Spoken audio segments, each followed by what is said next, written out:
This podcast is sponsored by nobody. Hey dudes, welcome to Splat from the Past, the only 80s themed horror and sci-fi show where things can get totally radical. Now today, I will be celebrating the 45th anniversary of the 1979 period drama western classic Heartland. I'll be talking to Megan Folsom, who played the adorable Jerrine in that classic. She looked like Laura Ingalls from Little House on the Prairie. If you haven't seen that movie, see it. It is just a buried treasure, as Siskel and Ebert once put it. It was a staple on PBS back in the day, and I'm sure it played on HBO when it first came out and stuff. And we're going to celebrate the anniversary of that. She's a local actress over there in Montana, and I noticed on her IMDb, hopefully it's accurate, that she guest starred on Law and Order at some point. And she's done a lot of short films and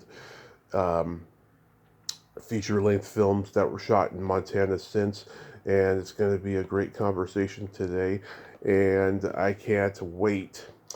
Yeah, this movie is just one of those movies that stays with you for a long time, long after you've seen it. It's a great little gem, and I thought it would be great to chronicle this underrated picture. And it's been a while since I chronicled an underrated picture quite like this. So yeah, here is my interview with Megan Folsom.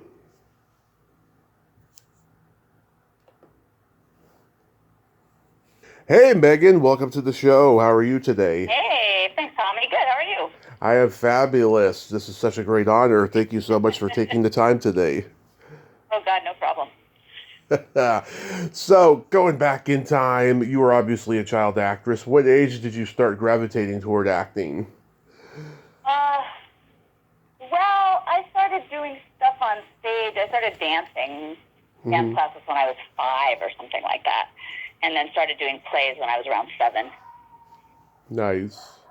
Yeah, with the local children's. We had a really great children's theater locally Were where you I live.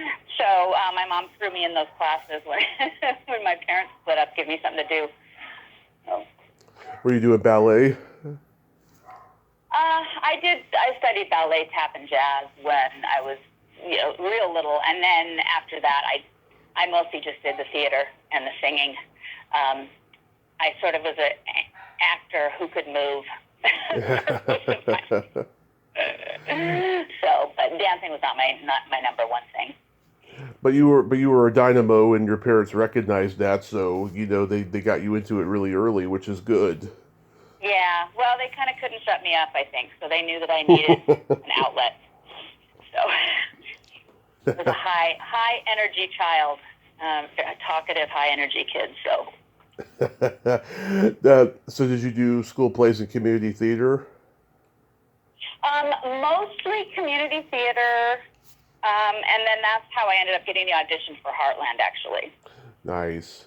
because the talent scouts were, while they were looking for a location, they were also looking for somebody to play the child Were your in the parents show. were your parents actors as well? Nope. No. Nope.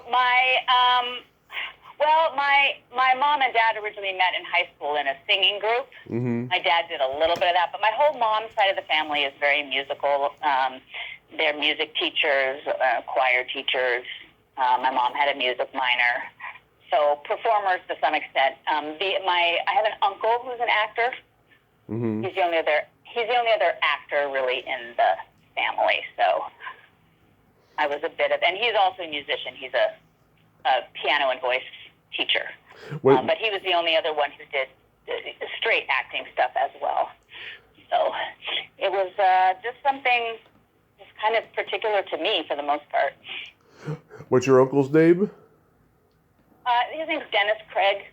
That's correct. That name sounds Liz. familiar. He lives in Spokane area. He did a couple. He's done a lot of theater. It's mostly theater. Okay. Did a couple of movies, smaller parts and stuff like that. But he's mostly does theater. He's played some of the really great like musical theater roles and stuff. Nice. Did you do any local So, commercials? local commercials? Did you do any kind of commercials locally? I did not until later. I've done some since I came back to Montana. Mm-hmm. I've done a couple of things, but I didn't. But I didn't do not when I was a kid. I did. It was mostly children's theater until high school, and then I was in the drama department, Mm-hmm. and then I moved to New York after college, and I studied theater at the University of Montana as well. Nice. So and you did some summer theater, regional stuff, and then I went to New York and worked quite a bit, and then went to LA and worked some there, and then became a teacher for quite a while that I was there. And now that I'm back in Montana, I've actually been doing I do lots of acting stuff, so it's been fun. Yeah.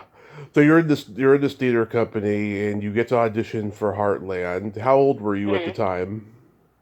10. 10. So that tells you about how old I am now. Which is crazy. It's just crazy to think that it was that long ago. But, I know. Oh my God. Most of us are gone. It's just very Primus and I. And he and I are friendly on Facebook, but he's not on there all that much anymore. Yeah. So yeah. Yeah. The movie was released on Thor My Video in 1980. I own lots of old Thor My VHS tapes, including that one, and it's so old from really old analog. I can't even play it, but it's a collector's item. Oh right. I have a DVD of it myself. I need to get the DVD because I want to hear the commentary track. Yeah, I don't even know if this one has that on it. It's I only ended up with a DVD copy of it because my aunt and her husband is my now uncle, but wasn't my uncle growing up. They each got one for the other one for Christmas one year. So Wow. they had an extra copy and they gave it to me. And otherwise, I don't even know that I'd have one. So That's crazy. Yeah. The movie opens with a title card that says "A National Endowment for the Humanities Presentation." That sounds so dirty. Yeah. I mean, I know that there was a lot of, because it was an historical show. It was taken from books. Beth Ferris's book, yeah. Well, it was taken by it's letters from a woman. Let's see. Do I have these books? I may have these books. I may not. Letters from a woman homesteader, and then Letters on an Elk Hunt. I think they were called, by Eleanor Pruitt Stewart, which I believe was the name, or Rupert. Eleanor Pruitt Rupert, because I think they changed the names. Yeah. So it was taken from her. Basically, they were letters that she wrote to the woman that she had worked for in Denver as a cleaning person, housekeeper, and she wrote these letters, and they were later compiled into books that told the story. So I know that they had the backing of historical type society places, put some money into the film. Wow. I don't know the ins and outs of it that well, since I was 10 and care about that stuff at all back then. But Yeah. Wow. Were your parents on set every day with you? no. So my uncle, my mom's little brother, was a lawyer. Uh-huh. And he ended up getting paid as my guardian. So he was my guardian and my tutor on the set. Nice.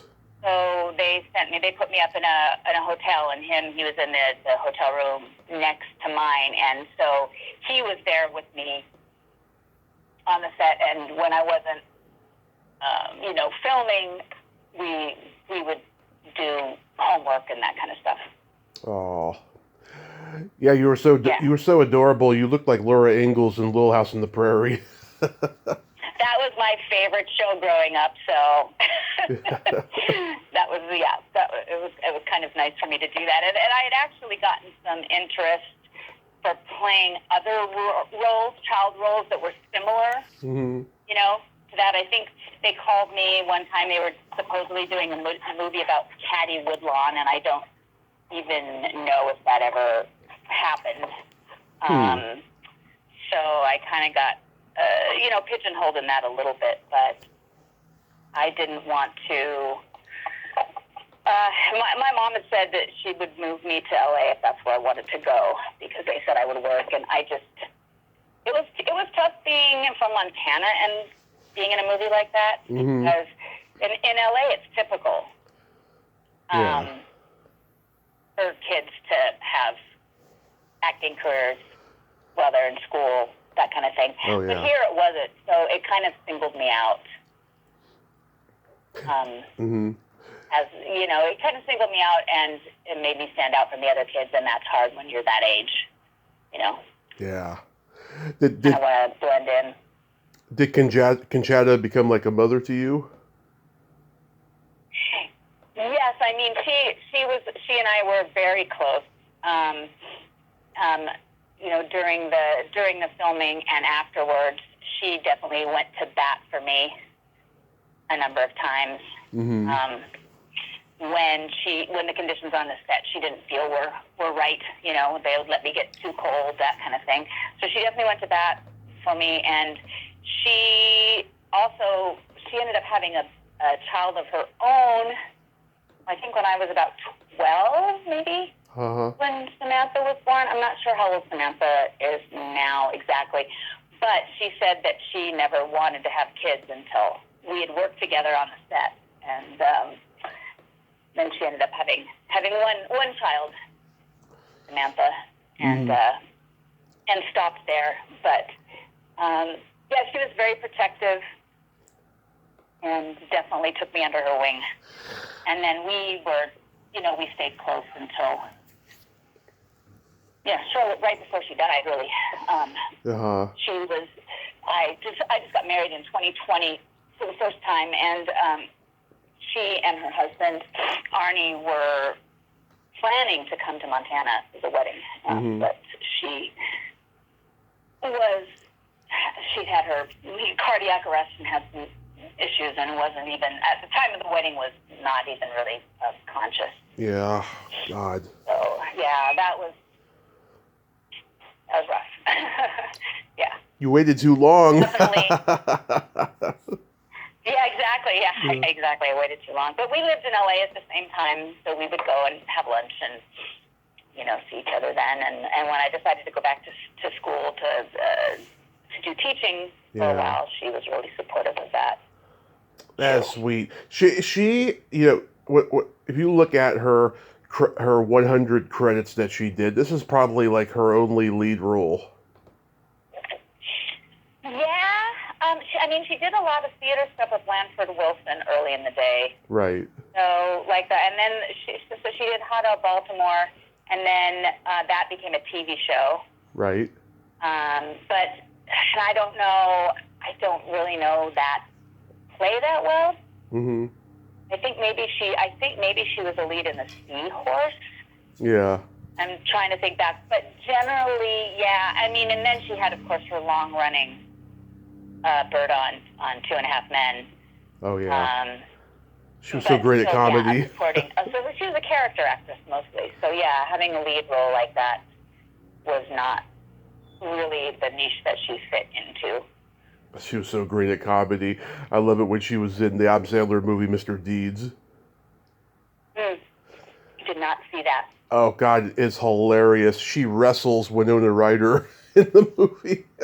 Does she really? Well, now I have to see it. Yeah, because she's trying to stop her from going into to see Adam Sandler. It's hilarious. She's like, if you want to see him, you got to get through me.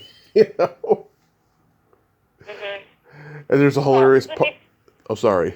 Go ahead. No, go ahead. It's hard with the cell phone sometimes. I can't tell when either of us has stopped talking. And there's a hilarious part where Sandler's writing a letter to her, and you hear his voice and you hear her voice writing the letter, and at the end of the letter, she writes, oh, and you better hit that shit, yo. And then next thing you know, you see his friend sitting next to her and saying, he thinks it's you. That's hilarious. Yeah, I recommend it. She's had some great comic turns, and it would be fun because sometimes I'd turn something on and not know that she was in it, and I'd see her, Yeah. Oh my God, I was watching Grace and Frankie, and all of a sudden there she was on Grace and Frankie too. So yeah, but she mostly was she was a great comic relief sidekick. So I think it was with Heartland, it was great because she really did get to be the leading role, Oh yeah. leading lady. And she was beautiful. She had a great smile. Great laugh. What was Rip Torn like? I've heard he could be pretty, intimidating. Yes, he could be very difficult. I didn't have a warm kind of relationship with him like I did with Chatty, but they were just varied personalities. But I have a great little story about Rip. So when I was living in New York, I went to see him in a play in Young Man from Atlanta, I think it was, and he and I had not kept in touch, but I sent back just a little card afterwards and said, hey, I don't know if you remember me, and I was, Jerrine in the film, and just send him a little thing back, and it was back in the day. I don't know if people do it anymore, but when we had headshots, sometimes we would have them on a postcard size. You could write on the back, and anyway, so I had my number on there, and he called and left me the sweetest message, and he said, remember you. He said, I always thought you were the soul of that film. He said. Oh. Which made me, that was back in the day when you just had the answering machines that had the cassette tapes in them, so I don't have the tape that says it anymore. And then he gave me his daughter Angelica's number. She was going by Angelica Torn, I think then, but now she goes by Angelica Page. So we hooked up, on a friendly basis a few times. She was closer to my age. So I was never friends with Rip. And he was stern and standoffish and kind of gruff, and yeah. He and the director had kind of a contentious relationship. So it was a whole different ball game. Larry Pierce. What was he like? The director, Richard? Is that his name? Oh, Richard Pierce. I'm sorry, Richard Pierce. Richard. Yeah, no, that's fine. He was a mensch. He was very sweet. Really nice guy. I saw him not too long ago because when they did the 40th, when it was 40th anniversary, obviously 5 years ago, of Heartland, they did a showing of it at the Montana Film Festival, which is at the Roxy Theater here in Missoula, Montana. Right. They host Montana Film Festival.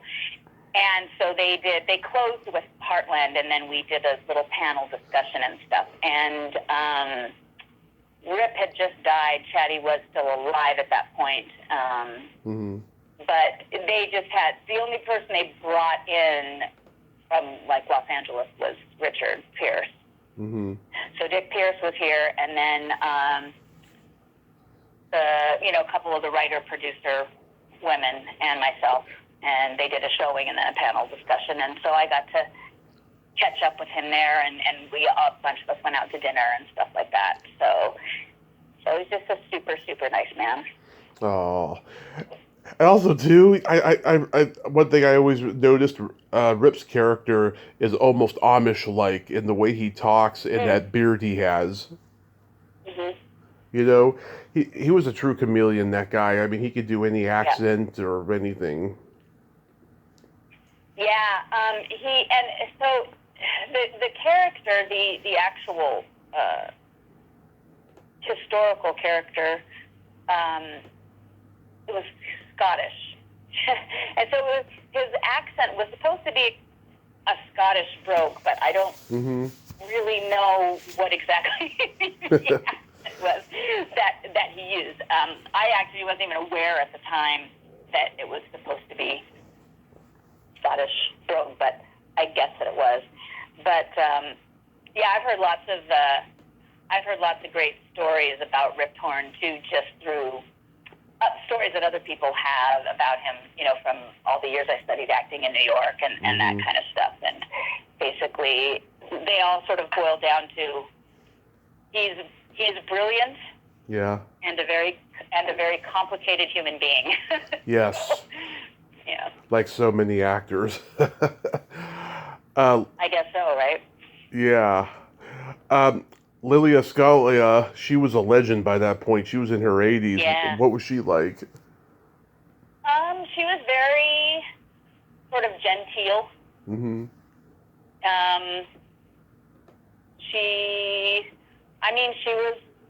She was older from kind of another era, Yeah.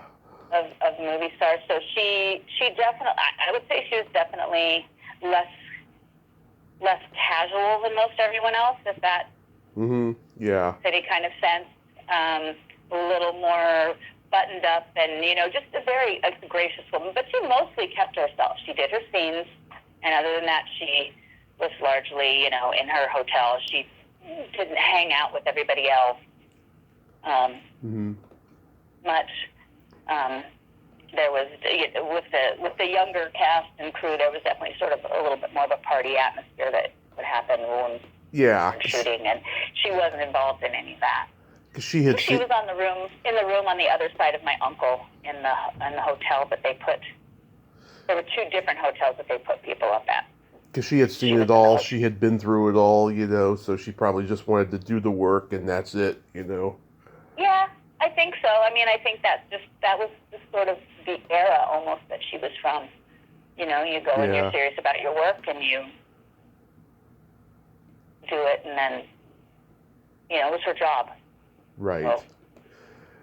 So being on a farm, was it stinky all day? Well, the place that the cabin that the main house in the movie was not being used to live in at that time. So it was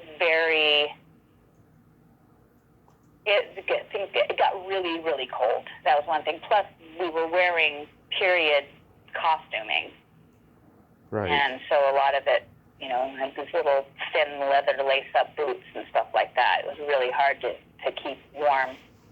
I was downstairs a lot with my feet in front of the wood stove, just trying to stay warm enough.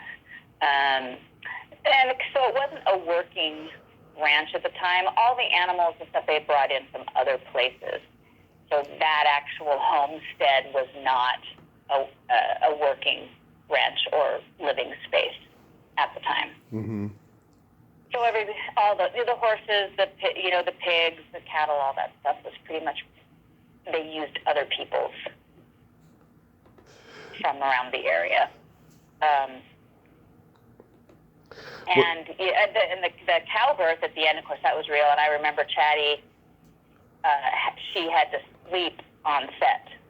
Mm-hmm. She had to actually stay in the beds that was used in the film and wait for the right moment for them to get that cow birth thing.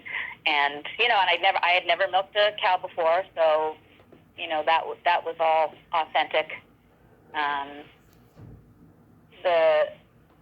The shooting the pig was a little traumatic. That was a kind of a traumatic situation.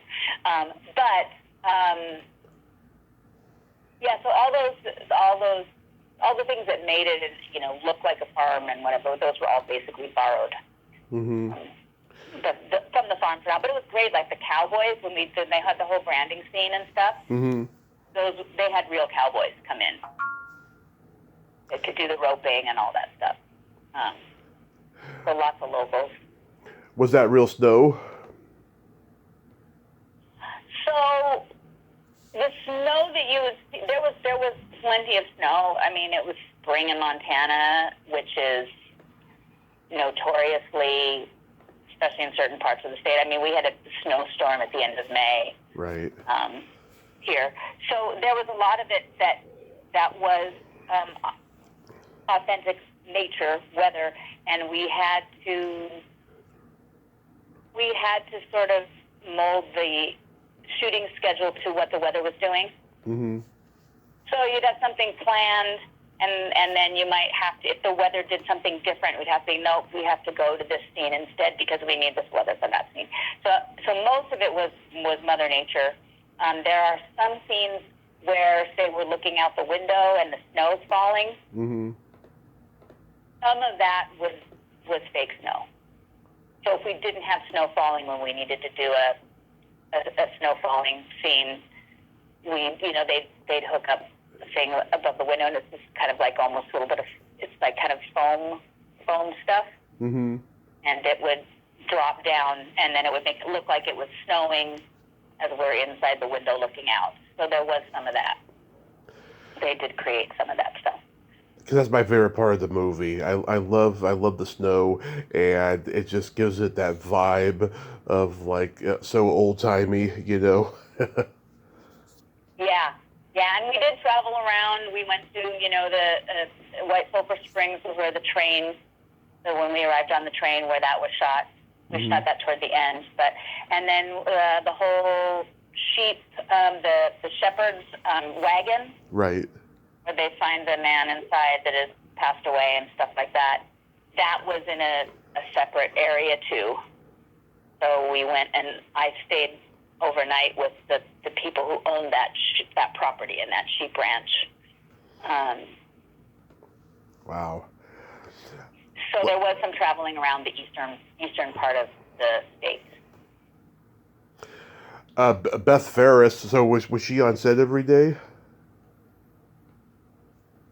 No, she was not.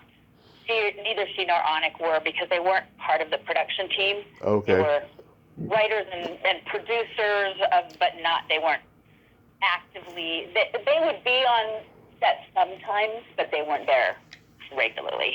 Okay. Yeah. Yeah, Onik, she has a Facebook fan page, and I noticed the last time she had posted there was about 5 years ago, and she left her email and number. I was thinking about emailing her to have her come on and stuff. I thought that would be interesting. Mhm. Yeah, I don't know how old she is now. Almost 90. Yeah, and I've seen her a few times since I moved back. Mm-hmm. And I know her sons pretty well. Yeah. Especially her twins they're filmmakers too. Her twin sons, Alex and Andrew Smith. Mm-hmm. They're filmmakers. And they're just like a year older than me, so I know them pretty well. But I think I don't know how she's doing exactly, but I know she doesn't get out as much as she used to. So, and I have no idea how sharp she still is. Yeah. It sounds like you guys were just like one great big family on that production. Well, there's definitely a lot of that. And part of that is being in a small film on location, and so there was lots of multitasking, and not lots of people, and also all of us having to just sort of deal with the weather and the nature of unpredictability with when is the cow coming, when are we going to shoot this scene, how long is it going to take to get this done, it's too cold, we have to stop, we finish the scene right now, just a lot of those kind of things. So it was like we were all on this adventure together, and sort of in the same way that the characters in the movie were. The ending was a little bizarre. It ends with them delivering a baby calf, and then cut away to you tiptoeing around the farm. Yeah, I think I was stepping from piece of wood to piece of wood or something like that. Kind of like a kid would do, to avoid stepping on a crack when you're not supposed to step on a crack. Mm-hmm. So but I'm not 100% sure why they chose to end it that way. I think it was sort of a cycle of life thing, Yeah. Like Because they had the death, they had that really hard winter, but then it ends with the birth of a cow, and spring comes again, and you keep moving forward. You have the death of the baby. Yeah. Death of the baby, death of a lot of the herd, and yet then you have births. And The movie seems to be a commentary on marriage. yeah, there's definitely some of that. Yeah, for sure. And, it was different back then. That's not how most people go about, meeting each other and getting married in Montana now even. Yeah. Although, of course, the movie was set in Wyoming, not in Montana. But Right. yeah. Did you guys have a wrap party or a screening?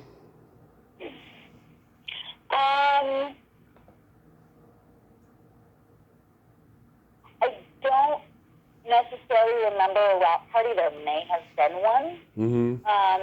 But we did. They did a big screening at the Wilma Theater Mm-hmm. in Montana. So I went to that, and then I went to I got flown to a couple. There was some screening in Billings or Bozeman or something that I got on a plane for. I remember. So they had a big one at the Wilma Theater in Missoula, and then there was something else I went to. I think it was in Billings or something. And they put me on a plane for that. But then we also went to Oklahoma City. I think Oklahoma City was the National Cowboy Hall of Fame. Mm-hmm. Do you remember? And we were there at the same time as the people from Gunsmoke were being inducted. Nice. So I met all the Gunsmoke people and had pictures with them and stuff. And then there's another, I can't even remember the name. I'd have to look. I don't even have the statue. It's at my mom's house. But there was another thing in South Dakota that we went to that was honoring the movie. Mm-hmm. I believe Chatty went to both of them. Nice. Great pictures. I mean, great pictures. I could, if you are interested, I could take pictures of some of those and send a couple your way. Oh, sure, that'd be awesome. Yeah, I have some fun ones. I have a whole photo album of things. I think most of them my dad took when he would come and visit on set and stuff. But anyway, so I have a few fun pictures I could send your way. Oh, that's awesome. Yeah, Siskel and Ebert called the movie a buried treasure, and I remember seeing it on PBS throughout my childhood and everything. Mm-hmm. I wonder if HBO ever played it. I don't know. I think I may have gotten some residuals at some point, but a lot of times I can tell, like I did an episode of Law and Order, and I kind of know where it's been playing because the residuals kind of reflect that. Or, I have a couple of those features I've done more recently, and when I get residuals back, I go, oh, well, it must be playing here. But I never really got that from Heartland. So mostly I would hear people say, oh, I saw, Heartland on PBS or the Classic Movie Station, or they're playing it, Yeah. tonight on network television kind of thing. Yeah, that's awesome. So, did you do any other movies after this that maybe IMDb didn't mention when you were a kid? Not really when I was a kid, because I stayed in Missoula, and like I said, I got some interest. They called me about that Caddy Woodlawn thing. They had expressed some interest when they were making the Oh God movies. Oh yeah. And then also for Firestarter, the one that Drew Barrymore did. Yep.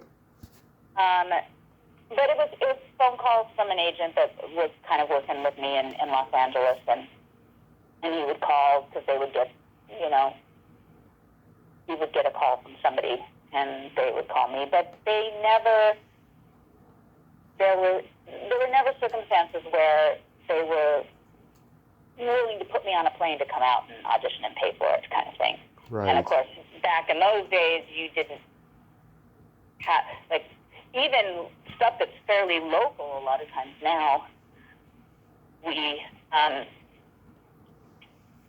even stuff that's fairly local, a lot of times you will do like a video, still do a video audition, that kind of thing. And of course, couldn't do that back then. So I didn't end up, I did lots of local stuff. Yeah. And high school theater.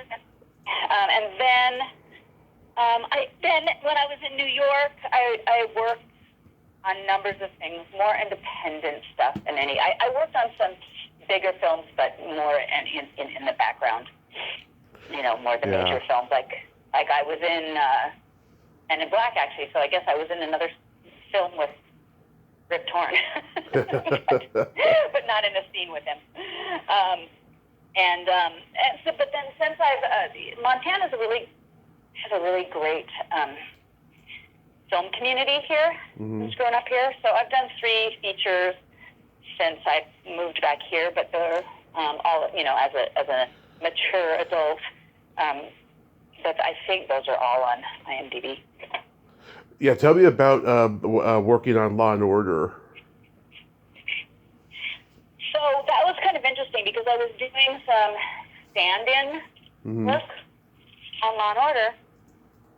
This is a whole Heartland connection too, because I was doing stand-in work on Law and Order, and I ran into, who did I see first? It was Gus.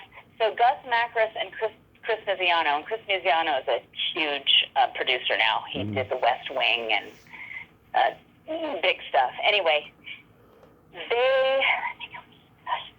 I think it was Gus. I think Gus was doing the camera or something for this episode of Law and Order, and I was there acting as a stand-in for one of the actors, and I recognized him, and I said, you know, are you Gus? And told him who I was, and I had seen him since Heartland, you know, since I was 10, and I was in my 20s then, I guess, later 20s. And so we just kind of reconnected, and he was still working. Gus Macris and Chris Miziano had both been just like electricians or grips or something. They'd been part of the crew on Heartland.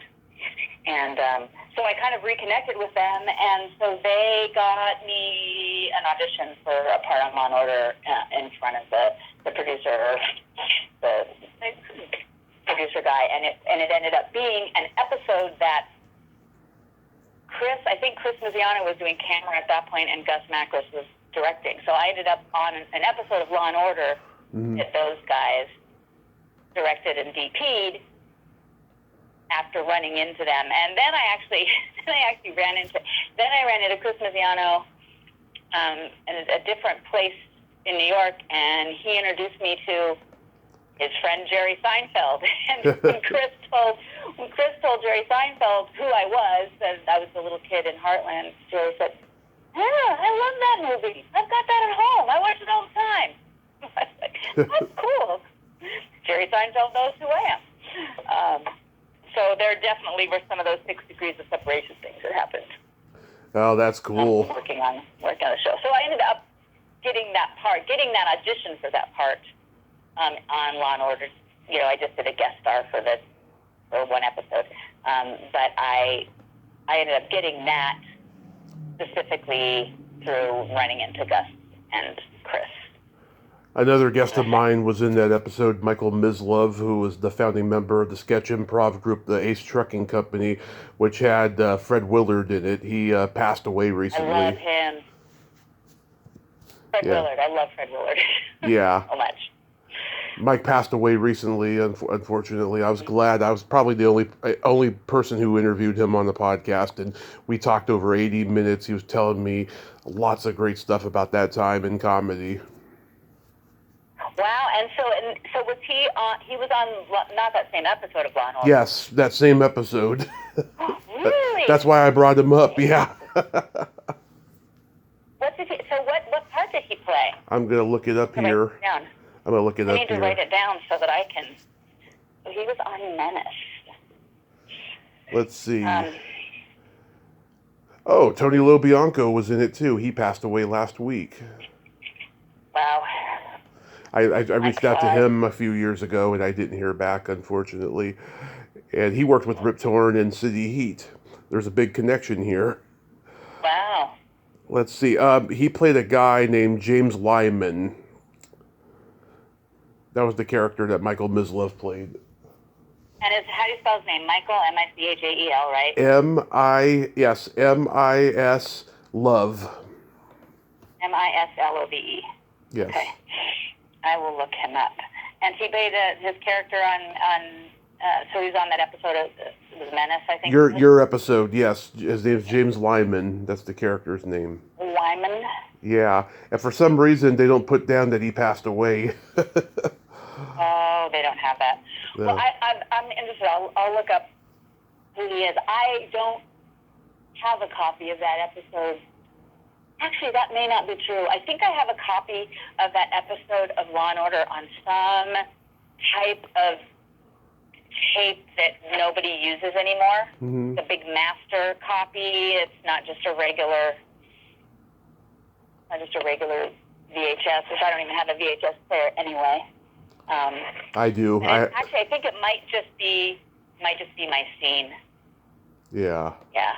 You have the VHS still. I just got a bunch of other performances and stuff transferred over to CD. DVD. DVD. DVD because some of them were not in great shape. But then people were laughing at me. They said, "Why'd you get DVDs? Nobody watches DVDs anymore." I said, "I do. I play CDs too." So I'm that old school anyway. Yeah. And you've done all this other stuff: Swap Meet, We Burn Like This, Ted K, Blood for Lust. Anything stand out about those? Blood for Dust. Blood for Dust was the most recent one I did. Mm-hmm. I guess there was it was a smaller movie, but it was, it's got big names in it. And so I guess the main thing would be that I get shot and killed by Jon Snow. So. Wow. Are you Game of Thrones fan? Not really. Oh, well, do you know who Jon Snow is on Game of Thrones? I've heard of him, yeah. Yeah, so Kit Harington is the actor. Mm-hmm. And so in the scene that I am in Blood for Dust, he kills me. So that's my claim to fame for that one. I get shot by Kit Harington. Nice. Yeah. Yeah, Ted K. That was pretty big when it came out a few years ago because it's about the Unabomber. Right. And they shot it in Lincoln, Montana, which is where the Unabomber was holed up for many years. Yeah. So that was kind of neat. I played the librarian, Mm-hmm. who was an actual person and an actual friend of him. She was one of the only people in the community that was sort of friends with him. And so we shot my scenes at the library, where she had been the librarian. I had 5 scenes, I think. And then, of course, by the time they edited it, I had 2, I think. 2 or 3, something like that. So that way edited down. But anyway, it was neat though, because Sherry, I think her name is Sherry, the librarian that the character was based after, she was there, which was kind of neat. So I got to meet her, and I have pictures of me with her standing in front of the old Lincoln Library. Nice. Yeah. Did you co-write a short? Cool thing. Did you co-write a short called Mandy Panties? Mhm. Yeah. I love that title. Did you see it? No, but I like the title. You can look it up on YouTube. It's just it's like a spoof on an infomercial. Mm-hmm. Is basically what it is. And I wrote some stuff when I was living in LA, and it was mostly Chuck and I that would write it. My friend Norman as well. We would write things. Norman directed Mandy Panties, but Chuck brought it to me with the idea and kind of an outline of it already, and then I helped him refine it. He was sort of the idea man, but he never knew how to rein himself in. so that was my job. I was the more practical one. Yeah. But yes, so I co-wrote that. It's funny. It's just a short, funny thing. So if you ever want to look it up. Okay. Do you have anything upcoming? I just finished. Well, I just finished. I was doing for the past 3 summers, I did the Brewery Follies in Virginia City, Montana. It's a musical comedy cabaret. Mm-hmm. So for mature audiences. I love it. And so I did that for 3 summers in a row. I was resident up there for the summers. And then this year I just had too many family things going on, so I'm here now. But I did go back and do the preview season up there.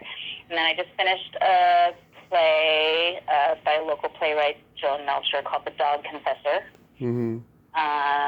which was way too many lines for my aging brain. And now I'm doing, and then I just actually am just starting rehearsals for another play by another local playwright here, where I play kind of a featured character with many fewer lines. So I'm very happy about that because Oh, that's awesome. That's not what my brain is wanting to do right now. So I'm mostly pretty much consistently working on something. It's just kind of my happy place. So. And in addition to, working a regular job as well. Oh, yeah. Do you still teach? I don't teach anymore, actually. I stopped teaching when I left Los Angeles. Too many hoops to jump through when I came back. So I work at a place called the Holistic Pet Nutrition Center. Mm-hmm. I'm a manager and a pet nutritionist there. So when I'm not doing the acting and singing thing, then I'm spending my time dealing with cats and dogs, which is great. Yeah, I have a cat and a dog. Crazy humans, but. Yeah, I have a cat and a dog that I cherish. Oh, do you? Yeah. What kind of dog do you have? A little Chiweenie dog. We call her. Her name's Abby, and then we have a cat named Cinnamon. There's just a beautiful cat, and they get along very, very well. Oh, that's great. Yeah. Well, if you were local, I could hook you up with some extra good treats. Oh, yeah. They love treats, I'll tell you. They love their treats. Yeah. So, we just have a cat. Mm-hmm. So real quick, we gotta play my secret silly game. This is a series of silly slumber party questions. It's no win or lose. It's just pure fun. And how the game works is, Megan, I ask you the question, you answer it, and then you ask me that exact same question, and I answer it. And feel free to comment on the answers because they might be funny. Okay. Megan, are you ticklish? In most places. Mm-hmm. Not on the bottom of my feet. You're one of the fortunate ones. Are you ticklish? Yes. If you tickle me without warning, though, I might hit you in the groin. Yes, don't do that. Especially not over the phone. That would be difficult. Yeah. Is your belly button an innie or an outie? Innie. Yours? Also an innie, and it's National Belly Button Month. Is it really? Yes, it is. Well, what are we supposed to do during National Belly Button Month? Ask our friends if they're innies or outies. Pick our lint out. Stuff like that. All right, I'll get on it. What color are your toenails painted? They are not. Okay. Painted. How about yours? I have clear polish on them. Do you? I do. Well, if I was living in Los Angeles still, I most likely would have an answer for you of what color my toenails were painted because I always got pedicures when I lived there. But you have to. They're actually harder. There's not as many places around here, and they're way more expensive in Missoula because it's a specialty thing. Oh, yeah. You don't have just, one on every corner kind of thing. Oh, yeah. So I just plus it's colder here for more of the year, so you don't wear sandals as much. So I have not gotten a pedicure for many years now. I miss them. I stopped getting them done professionally because inflation has gone up so much with them. Oh, I suppose it is way more expensive now than when I was there. Yes. Why clear? So do you paint your own I do. nails? I just they were previously purple, and so I was just like, I'm just gonna go clear for right now. So do you ever paint them multicolored? Sometimes I'll do like an accent nail, have a completely different color on my fourth toe, but other than that, not really multicolored. Because Do you do your fingernails too, or just your toenails? I've never done the fingernails, mainly because when I was younger, I used to chew on them a lot, so I never did that. But also, too, I touch things, and I'm very impatient and fidgety, so to have my fingernails like waiting to dry, that's no good for me. Mm-hmm. Yeah, I've never been a fingernail person either. Yeah, I know a few I people did a who little aren't. bit in high school, but I played piano, so I had to have my Hmm. nails short. And then I was a rock climber for a long time, so I had to have my nails short. And then as a teacher of young kids, I didn't want to have my nails long. Yeah. So, nope, just toes. What would you say is your best personality trait?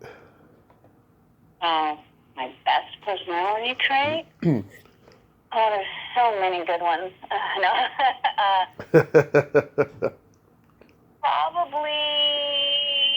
Probably, oh my gosh, I don't know. I'm a hard worker. Okay, that's good. I mean, yeah, I think that, yeah, I work, I'm a diligent and hard worker. Okay, that's a good thing. one. Yeah. What I about yours? I have empathy and I have no filter. And so for you, no filter, you think that's a positive thing? Oh yeah, because I don't like to lie to people. I want everyone to know the truth and stuff. I always give closure at the end, so the blow will be softened. I see. Yeah. Well, I think, yeah, no filters generally is good. And maybe it depends on who we're talking about, though. Right. For you, it's a good thing. If you could have anything named after you, what would it be? Oh, well, I think it would be cool to have a theater named after me. Yeah, that would be a nice one. Yeah, a theater space or a theater school or something like that. A scholarship, I don't know. Something having to do with the arts, for sure, with Right. theater. Nice. Yeah. What about you? I'm gonna go dirty on this one. A vibrator. Oh, okay. And I would call it the So Tommy Chatsy. that would be your legacy. You would call it the what? The Tommy Chatsy. The Tommy Chatsy. Yeah. So your legacy would be vibrators and mine would be theater. Yes. I got it. And then my favorite question, is there a stinky smell that just makes you gag?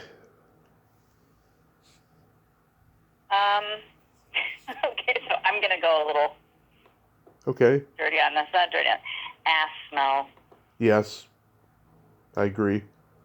I tell people these stories. When I lived in New York City and I rode the subway all the time, Yeah. there would be plenty of times where I was sitting down in one of the chairs and the people standing up holding onto the poles, their butts, I would be right at butt level. Yeah. And the numbers of times that I had to, that I got a whiff of people's asses, I didn't know in the subway. I I am a connoisseur of ass smell, let me just tell you. a connoisseur. I lived in the Bay Area my whole life, and we had this transit system called BART, and I'd be on the BART trains, Yep. and oh my God, the awful smells, awful. Yep. Well, I kind of miss the subway smell. There's something about it that's just very New York, but I don't miss the ass smell. That's not one of the things that I miss. Is the subway ass smell. All right, how about you? Farts or feet. What's your feet? Someone told me. Don't you ever enjoy the smell of your own farts, though? I've been asked that before. No, not really. I did No, have a guest never. once who said that she did. I don't always, but I don't always find mine unpleasant. I pretty much always find anybody else's unpleasant. Yeah. to each their own, I guess. Yes, exactly. And my husband is a super loud farter, but they hardly ever smell that. Really? I'm the silent but deadly person. Yes. Yeah. Oh God, those are the absolute worst. He and I are the perfect yin and yang. He makes all the noise, and I give all the smells. Megan, you are awesome. Thank you so much for coming on today. Thank you so much for having me. This was delightful. Yes, and I'm glad you're still out there working and everything, and that, you're willing to talk about this, this movie that, began your career and everything, and I thank you for it. Yes, well, you're welcome, and it's just fun for me, a little trip down memory lane, and I am I'm really grateful that I'm the age that I'm at and have the years behind me, and I'm still in the biz, so it's great. Yes, and you grew up to be so beautiful, by the way. Well, thank you. My pleasure. My pleasure. Well, the cameras lie, but the one thing that was great about this, I didn't have to put on any makeup for this. Yeah. I know, that's why people love the fact that I'm audio only, because they don't have to get all dressed up or anything. Yeah, and then if you want to use any, pictures, you can just use pictures of me that look good, and I don't have to worry about how I actually look. Yeah. You have a great day. Thank you so much. Thank you. Bye-bye. Well, there you have it. Megan Folsom, ain't she a sweetheart? Oh my God, she is a fun little ball of energy there. I'm so glad that we could have this conversation today. And again, if you have not seen Heartland, go check it out. It's on YouTube. It's a lost, buried treasure gem of a movie, and I recommend it dearly. Well, until next time, this is Tommy Throwback Kovac saying there's no shame in living in the past, because the present sucks. Later, dudes.